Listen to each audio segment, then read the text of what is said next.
Well, I'm coming at you with my final video of the 2025 season, and it did not end the way that we as Pats fans had hoped or even thought that it would.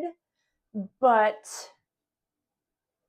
man, I have to say, this was the least painful Super Bowl win that I've ever experienced. And this is my fourth loss that I've experienced. And this was like the easiest one to stomach and the easiest one to swallow yet, because when Tom Brady lost his three prior Super Bowls, I literally could not sleep.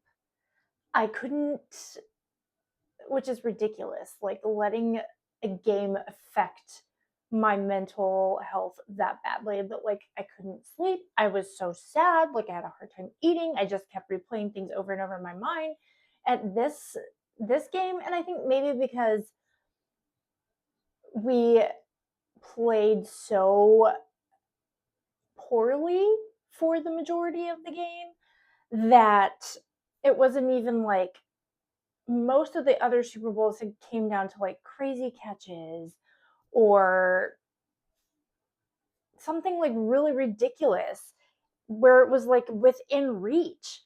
But this game, I mean, if you had told me that Drake May would ultimately end up with 322 yards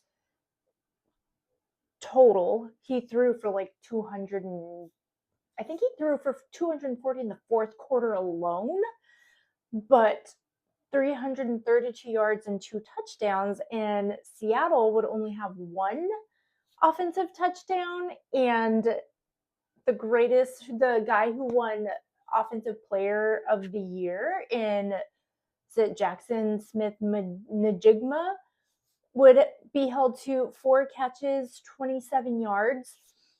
I would have thought we had won that game. And I've been like, there's no way we lost that game. I don't know. I don't think it was poor talent. I don't think it was poor quarterback play.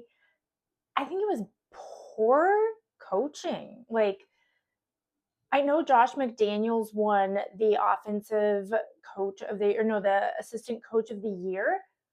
But honestly, I would have thought that was Josh McDaniels' first Super Bowl to ever put a game plan together for. Like, that play calling was so atrocious.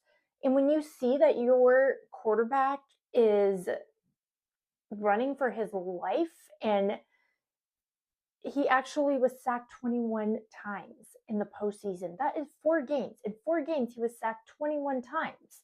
And you see that this team is just coming after him and he can't get the ball off. Like, he has no protection, and you don't adjust. You don't call any protections. You don't call any of those quick passes. No slants across the middle. Like, Stephon Diggs had what, like 3 catches? Hunter Henry was Mr. Butterfingers.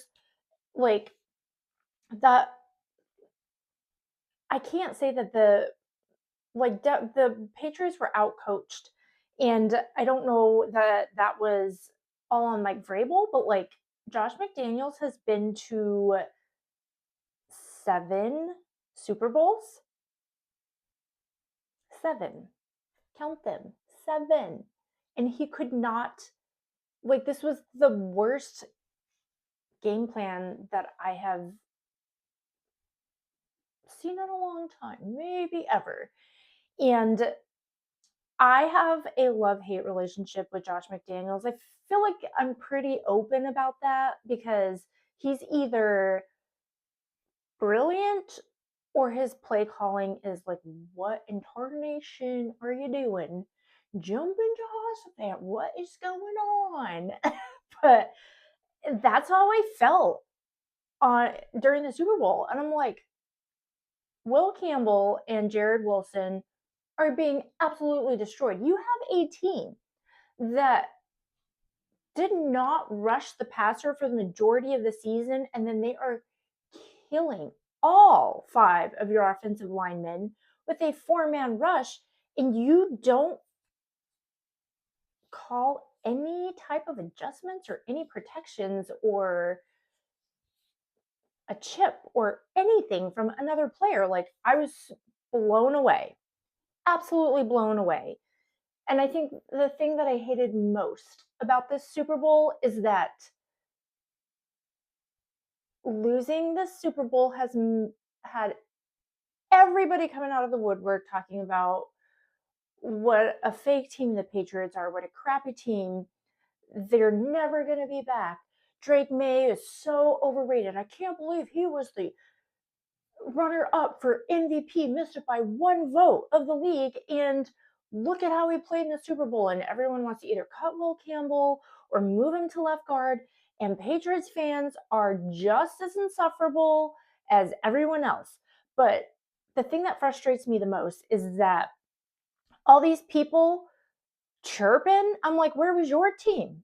Where was your quarterback? Broncos fans have spent the last 4 days saying, well, if Bo Nix had been healthy, we would have beat the Seahawks in the Super Bowl. Like, seriously, you really think you would have beat the Seahawks? Because newsflash to the Broncos fans and every other person in the NFL, you know who had the same exact week schedule as the Patriots? The Broncos. And you know what the Broncos did not do?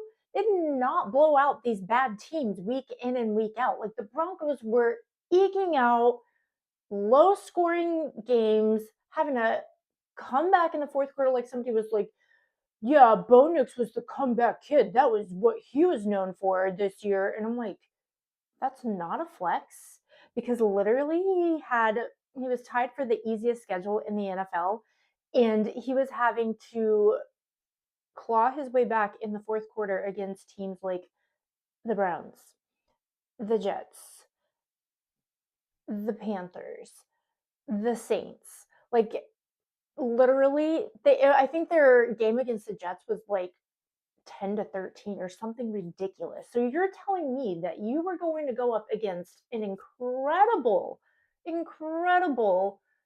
defense in Seattle and you were going to beat them? I don't think so. And the thing that was also really frustrating is that that was like our worst defensive outing of the Super Bowl, and you wouldn't even know it because Seattle's offense was not that good. Not that good. You know who should have won MVP of the Super Bowl was their kicker, who kicked 5 field goals. And I don't know what they decided to do in the fourth quarter with the Patriots, but like, when they decided to let Drake May throw the ball instead of run, pass, run, pass, run, get sacked, pass, have Hunter Henry just have the ball touch his fingertips and then drop it like Butterfinger Henry. I don't know what was going on, but like, he threw 2 touchdowns in the fourth quarter. He had an absolute dime to Matt Collins, and they literally did that in 2 plays. It was 1 throw, a completion to Matt Collins, 2 throws, touchdown, Matt Collins, and then all of a sudden it's 19-7 with 12 minutes and like 42 seconds left. And then for a minute there, I was like, oh boy, I started to get a little excited. And then the next possession, the Patriots force Seattle to punt. And then we're driving down the field, and then Drake May throws that stupid interception. And then he throws a pick six. And they couldn't convert their 2-point conversion to that with that Ramondre Stevenson touchdown. And can we talk about Christian Gonzalez for a minute here? Because that guy was, I have wondered at times, like, I know he's a good corner, but is he the best cornerback in the league? Like, I don't know. That his game on Sunday was otherworldly. And I'm like, you have Christian Gonzalez absolutely like shutting down JSN and Rashid Shaheed, and even our punter who sucked in the AFC Championship game. was actually good enough on Sunday that their punt returner, who typically either gets a touchdown or has some big play every game, did nothing. And we kept pinning them deep in their own end zone. And the only reason why, if the Seattle defense had played to the same level that the Seattle offense was playing to, we would have won that game, because I don't care what you say, come at me all you want. Seattle's offense wasn't that good Sunday night, and it wasn't because the Patriots defense was great, because the Patriots defense, they couldn't stop the run to save their life. Kenneth Walker was infuriatingly good on Sunday night, and I'm like, oh my word, he's not even running. He's literally standing there, and then he's taking a stroll right through all the middle of you, and none of you could tackle. And they all came like, is it just me, or was Sam Darnold like this elusive, slippery guy at times, like what Drake May has tended to be all season long? But that Sunday night, they just couldn't quite get to the quarterback. They would get in the vicinity and then they would overshoot it, or they couldn't tackle. It wasn't that our defense was great, it was that Seattle's offense wasn't. And that was frustrating. All of it just super frustrating, but it made me really excited for the future, and I've never experienced a Super Bowl loss where I'm really excited for the future, and I can't wait. I literally cannot wait for the 2026 season, because it's like everybody, fans, pundits, analysts, everybody just thinks that the Patriots aren't going to improve in the offseason. And if they have the same type of offseason and draft this year that they did last year, where they actually hit on both the offseason and free agent signings and the draft, holy moly, it's going to be really exciting, because we saw that we clearly need, I don't think we need to move Will Campbell to the left tackle. I think everyone needs to just cool their jets with the Will Campbell hate. And another thing that really, really ticked me off was the fact that, and I mean this in the least insulting way possible, but you have middle-aged, balding, fat, slobby men sitting on their couch complaining that Will Campbell turned the comments off on his Instagram because they can't go and tell him to kill himself because he struggled during the Super Bowl. And stuff like that just irritates the fire out of me. Like when they were wanting the Ravens kicker, that poor guy who missed the field goal to send them to the playoffs, they were literally in his comments telling him to off himself. And it's a game. It's not that serious. It's literally just football. There are way more important and awful things going on in the world. And Will Campbell playing on a torn MCL in his rookie season, playing against a generational defense, is not the end of the world. And that just irritated me so much when I saw nasty, gross men complaining that they couldn't go tell him to kill himself. And I'm like, good. That just irks me. And everyone was mad at him for not talking on the night of the Super Bowl and calling him soft and blah, blah, blah. And then he had a he took interviews the last day of their season when they were packing everything up before they go head into their off season, and he apologized, and he was like, I'm really sorry that I didn't do any interviews, and I know myself, I was so emotional, I would have said something that I would have regretted and wish I could take back. And to me, that shows a lot of maturity, because there's a lot of grown adults that can't do that. In fact, there's a bunch of disgusting, middle-aged, washed-up men who've never played a sport in their life, who are out of shape and nasty, probably should be keeping some things to themselves and not telling a 22-year-old athlete to go kill himself. Okay? It just, that irritates me. They're human beings. Every single one of them, Stephon Diggs, I don't care if you think he's a pig. He is a pig. He's still a human being. He doesn't need to be, people do not need to be berated for your inability to regulate your emotions. But I don't need to go off on a rant about that, but it just irritated me. And the fact that, like, people are saying, oh man, the Patriots only got to the Super Bowl because of their schedule. They're never going to get back. Drake May is washed. I can't believe he was the MVP runner up, blah, blah, blah, blah, blah. Meanwhile, Patrick Mahomes' losses were significantly more agrarious, whatever. They were not, they were bad.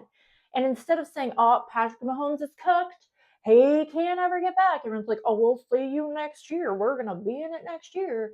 And literally, a guy in his second season, and what I loved when Drake May was doing his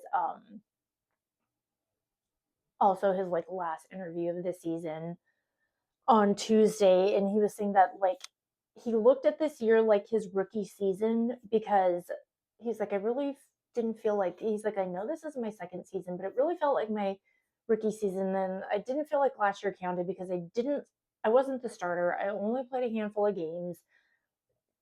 Nobody on the Patriots coaching staff last year knew what they were doing. That was a disaster. And so he was like, I felt like a rookie this year. And if that was him as a rookie, the sky is the limit. And I think we just need to let Will Campbell heal. And he's not going to be a bad tackle. He's just got to learn technique. He needs to learn how to plant his feet. He needs to learn how to put his hands in the ground. He needs to learn how to not get moved back.